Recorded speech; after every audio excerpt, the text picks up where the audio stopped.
Cuando los movimientos independentistas en el continente americano comenzaron a nublar el dominio de la corona real española, los pueblos liberados de la opresión europea parecían entrar en una época de paz, donde las sombras del sometimiento se disolvían bajo una nueva luz, la luz que trae justamente la independencia, la libertad. Pero más temprano que tarde, la sombra de nuevos conflictos, de peleas, cayeron sobre Sudamérica.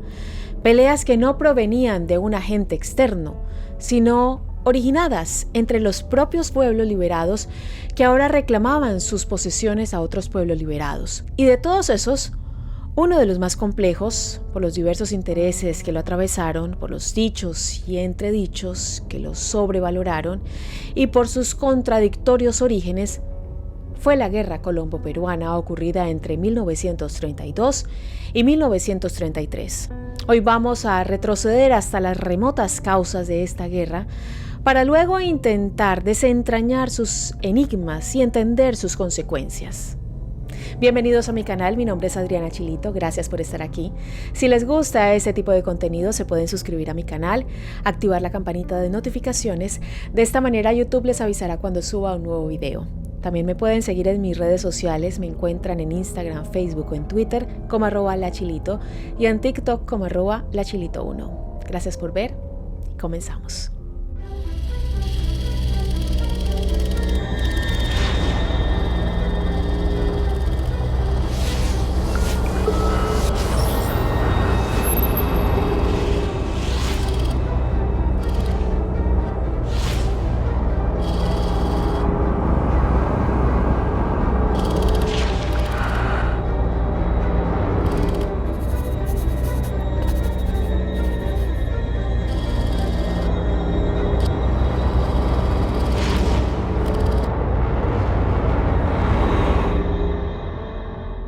¿Cómo empezó el conflicto? ¿Por qué empezó? Preguntas que parecerían relativamente sencillas para un buen historiador, en el caso de la Guerra Colombo-Peruana, parecen desafiar y hasta enfrentar a diferentes estudiosos. Para ser lo más objetivos posibles, debemos retroceder a aquella Sudamérica que recién comenzaba a caminar sola, sin el peso del yugo realista en el que sus pueblos iniciaban la búsqueda de su verdadera identidad, búsqueda que a veces invadía la identidad del otro, y este retroceso nos lleva hasta el lejano año de 1802.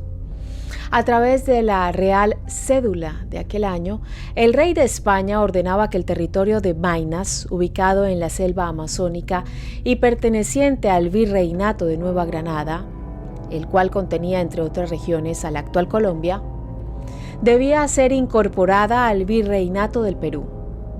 El documento real parecía bastante claro, pero colombianos y peruanos, con el pasar de los años, lo fueron interpretando de diferente manera. La interpretación colombiana apuntó a que la Real Cédula de 1802 solo se trató de una simple providencia administrativa de orden eclesiástico. O sea que dicho documento buscó la creación de un obispado en Maynas, dependiente del arzobispado de Lima, para así mejorar el gobierno de las misiones religiosas establecidas en esa región amazónica. Colombia además aseguraba que dicha incorporación quedó postergada y nunca llegó a hacerse efectiva. En cambio, el punto de vista peruano no solo sostuvo que la Real Cédula sí ordenaba la incorporación política de la región de Maynas al Virreinato del Perú, sino que dicha incorporación se había cumplido según lo dictado por el rey. Este remoto entredicho se convertiría en la lejana génesis del conflicto bélico entre ambos países. Una guerra antes de la guerra. La creación de la República de Colombia por Simón Bolívar, llamada Gran Colombia, porque no solo contenía el actual territorio colombiano, sino también a lo que luego se transformaría en Venezuela, Ecuador y Panamá, planteó, entre otras cuestiones, el establecimiento de relaciones diplomáticas con las naciones iberoamericanas en proceso de formación. Surgió así la conveniencia de establecer normas judiciales que, de ser aceptadas por los distintos gobiernos, facilitarían la celebración de diferentes acuerdos. Así fue que uno de los principios que las autoridades colombianas propusieron acoger consistió en el denominado uti possidetis facti, por el cual se aceptaban las fronteras fijas por España entre sus posesiones americanas, particularmente las vigentes en el año de 1810, cuando la mayoría de las naciones hispanoamericanas iniciaron sus movimientos independentistas.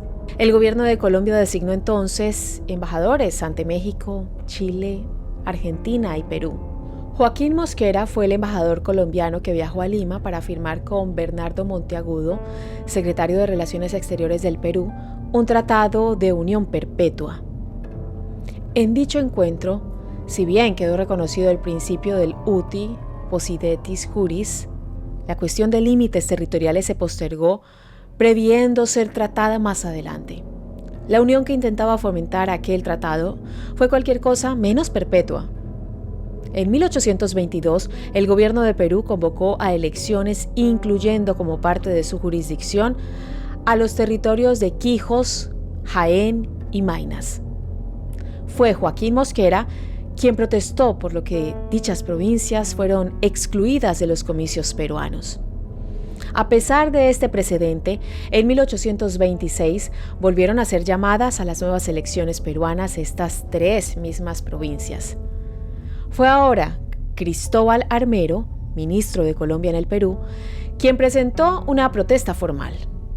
La disputa ganó mayor rapidez al año siguiente, cuando Bolívar, tras perder parte de su influencia en Perú, comenzó a reclamar los territorios de Jaén y Maynas.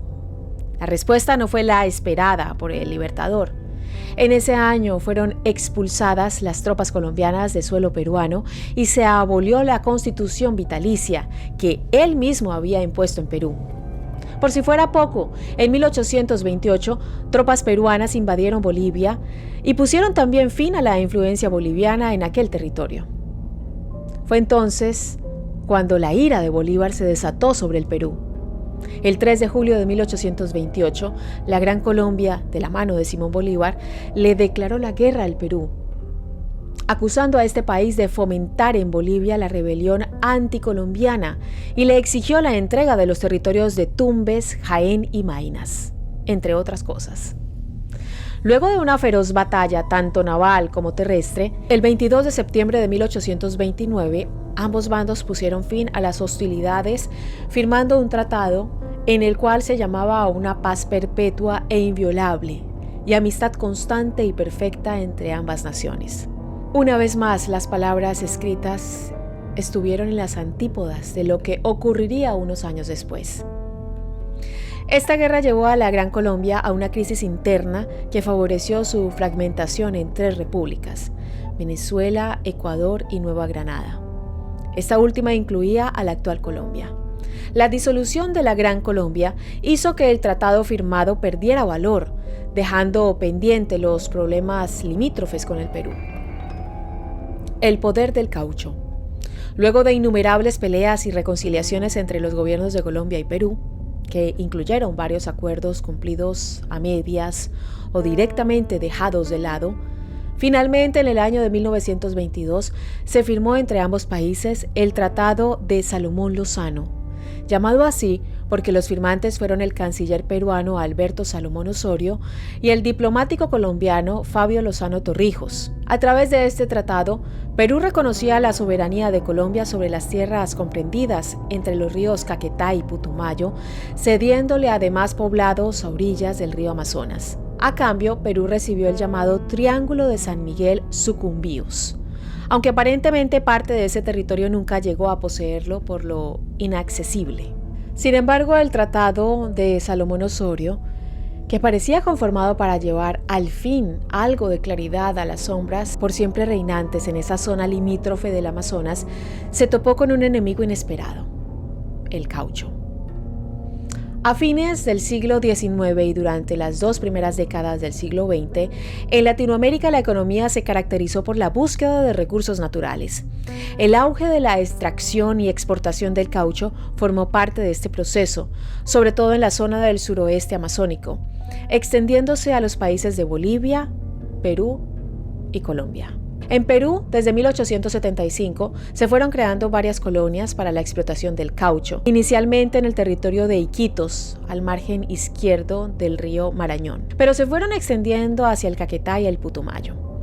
En este contexto llegó el peruano Julio César Arana, quien se convirtió junto a su familia en el dueño y señor de la extracción y comercialización del caucho en la región del Amazonas, cubriendo así territorios que a raíz del Tratado de Lozano-Salomón, desde 1922, pertenecían más a Colombia que al Perú. Dicho tratado afectó de esta manera los intereses económicos principalmente de Arana, quien entonces se dedicó a caldear los ánimos de los pobladores de la provincia de Loreto para comprometer al gobierno y a los militares en la defensa de sus propios intereses y obviar así el acuerdo entre ambos países. El 1 de septiembre de 1932, un grupo peruano armado tomó Leticia, una de las poblaciones cedidas a Colombia según el tratado. Este dispuso a las autoridades, hizo una nueva bandera e instaló un gobierno peruano en suelo colombiano. Las reacciones iniciales frente a este hecho se manejaron de manera diplomática, porque fue tachado como un problema doméstico, ya que Colombia aceptó la versión de Perú, según la cual unos comunistas tomaron Leticia para provocar una perturbación en el país y atacar el gobierno de Luis Miguel Sánchez Cerro. Tal era la confianza en la versión del presidente peruano que el presidente colombiano Enrique Olaya Herrera expidió una declaración pública alegando que la toma de Leticia no tenía carácter internacional y las relaciones entre los dos países eran completamente cordiales. Pero cuando 10 días después Perú no había hecho nada para sacar a los supuestos comunistas del territorio colombiano e incluso tampoco había condenado la toma, ni había pedido excusas formales a Colombia, el presidente Enrique Olaya preguntó al gobierno peruano si permitiría el paso de las cañoneras para las guarniciones militares apostadas en el Putumayo y así poder enfrentarse a las tropas peruanas apostadas en Leticia. La respuesta oficial de Perú fue que Colombia debía prescindir de toda medida de fuerza si quería un arreglo pacífico del conflicto, porque la ocupación de Leticia era una espontánea manifestación de incontenibles aspiraciones nacionales. Ante esto, el presidente colombiano presentó ante el Congreso lo que creyó la verdadera intención de Perú. El Congreso no demoró su respuesta y aprobó la adquisición de equipos bélicos y el mantenimiento de las tropas. Colombia acababa de aprobar la guerra contra Perú, agotando las últimas esperanzas. La guerra con Perú llegó en un momento en que Colombia estaba inmersa en una crisis económica derivada de la pérdida de los créditos internacionales, la baja compra del café y el petróleo, la poca inversión extranjera, la caída de los precios agrícolas y los reducidos ingresos fiscales. Encima, para 1932, el estado del ejército colombiano no era nada bueno. No contaba con suficientes hombres, sus armas eran muy viejas, su fuerza aérea muy pequeña y no parecía tener una marina de guerra suficiente para enfrentarse a la marina peruana. Sin embargo, y a pesar de este contexto desfavorable, Colombia en poco tiempo trató de organizarse para conseguir una fuerza militar lo mejor preparada posible y dotada con nuevos materiales de guerra.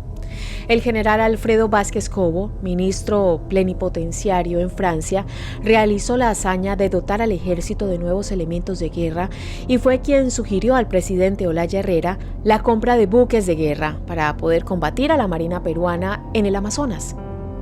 El presidente aceptó y Vázquez Cobo consiguió un total de 3 embarcaciones.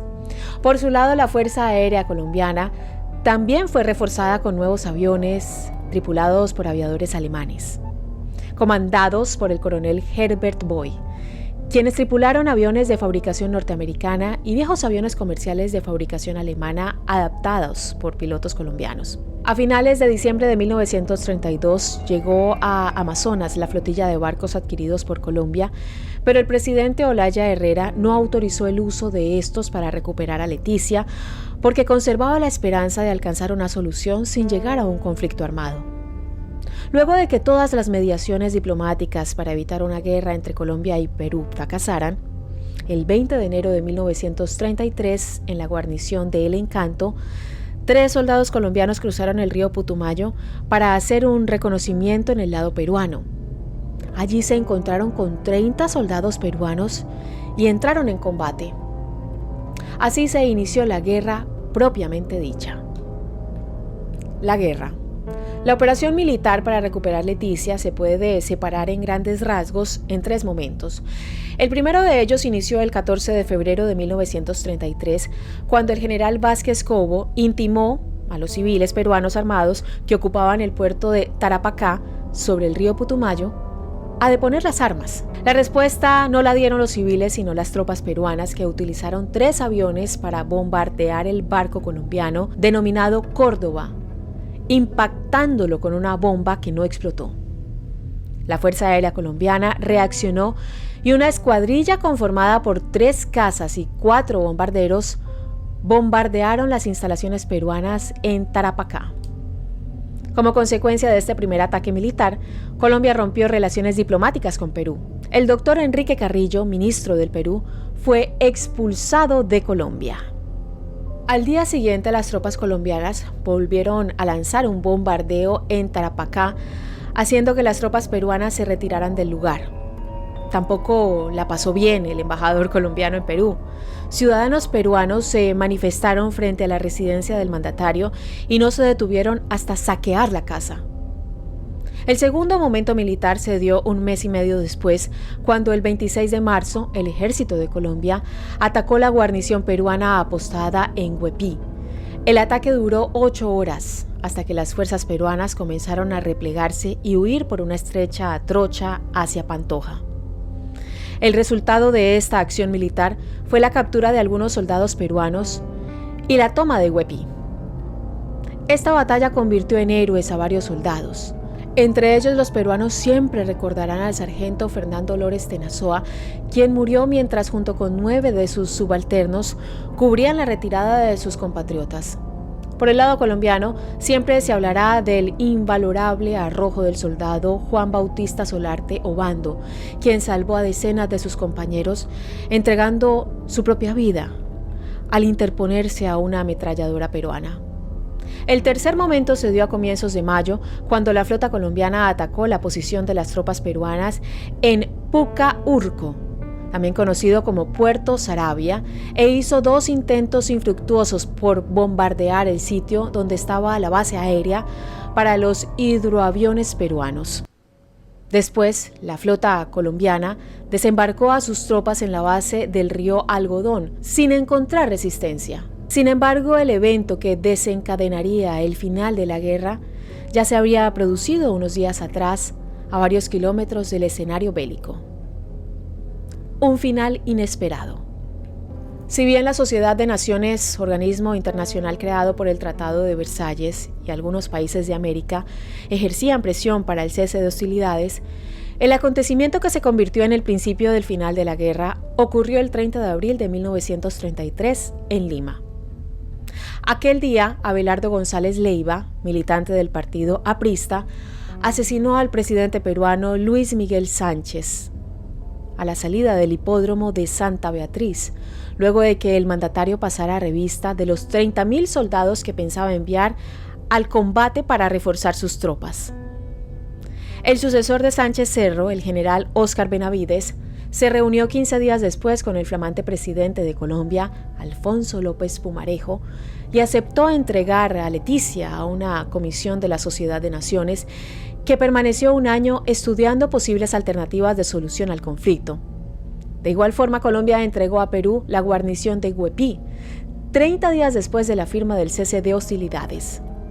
Colombia y Perú se reunieron luego en Río de Janeiro para pactar la paz y dejar ratificado el Tratado Salomón-Lozano en 1922, que hoy en día sigue vigente y aceptado por ambas partes. Conclusión. La guerra colombo-peruana fue un conflicto que nació en las lejanas sombras del pasado y que culminó de manera tal que puede leerse como una victoria colombiana o peruana. Muchos consideran ganada la guerra por Colombia en la última batalla de Pucaurco, ya que al desembarco conseguido en ese combate le siguió la recuperación de Leticia, que se trataba del principal objetivo. Sin embargo, otros autores subrayan la importancia que tuvo el asesinato del presidente peruano en la precipitación del final de la guerra, asegurando que Leticia nunca hubiera sido recuperada por Colombia sin este inesperado crimen. Y también puede decirse que, como en toda guerra, no hay ganadores. Solo hay bandos que pierden menos que otros, pues nadie puede devolverles lo más importante: las vidas interrumpidas en el campo de batalla. Tenemos esta reinita que nos vino a acompañar para despedir este informe. Lupita, para quienes no la conozcan, es mi reina, mi princesa. Si les gusta este contenido, se pueden suscribir a mi canal y activar la campanita de notificaciones. De esta manera YouTube les avisará cuando suba un nuevo video. También me pueden seguir en mis redes sociales. Me encuentran en Instagram, Facebook o en Twitter como @lachilito y en TikTok como @lachilito1. Gracias por ver y nos vemos en un próximo video. Hasta pronto. Chao. Chao. Lindo, lindo. Y chao, mi amor.